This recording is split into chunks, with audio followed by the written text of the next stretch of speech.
ба шӯъбаи вазорати корҳои дохилӣ 2 дар шаҳри Исфара ариза оиди бедарак гардидани шаҳрванд Содиқов Манон Ҳасанович соли таваллудаш 1965 сокини кӯчаи Фирдавсии ҷамоати деҳоти сурхи шаҳри Исфара ворид гардид, ки ӯ аз 27 апрели соли равон нопадид аст.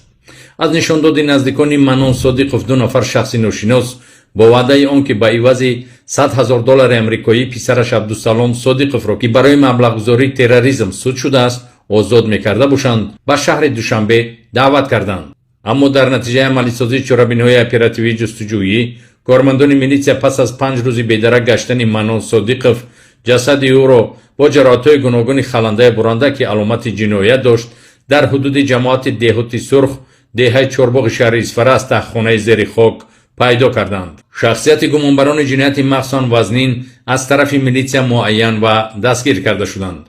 инҳо сокинони шаҳри Исфара Шарипов Юсуф Мусоббоевич соли таваллудаш 1985 ва Бобоев Эҳсон Комилбоевич соли таваллудаш 1995 ки бо ҳам робитаи наздикии хешутаборӣ доранд содир карданд.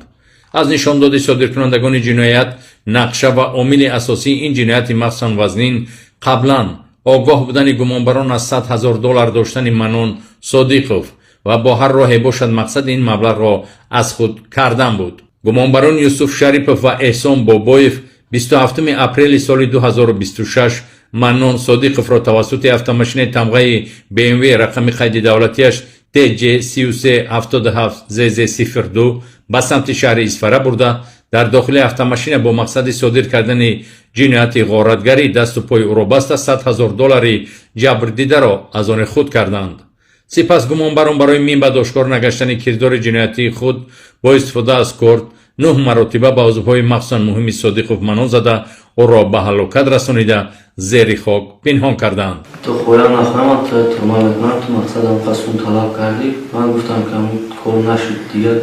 چی نکردم گفت اگه من تا تمام نکنم زنم 3 طلاق شد دیگه دوباره قرارم 3-4 کوچه از طرف دست راست زدم یک دو کوچه دیگه از طرف گردن چپ زدم بعدا 2 میلیون دیدم اونجا ایستادم دیدم که نمیجمه بعد برآمدم همونجا که ایستادم تمام گفت چیکار کردی گفتم خیلی کشتم شد. дар рафти ҳаракатҳои тафтишотӣ аз гумонбарон корде ки дар ҷинояти одамкушӣ истифода шуда буд ва маблағҳои марҳум Содиқов низ ҳамчун далели шайъӣ қисман ёфта гирифта шуд.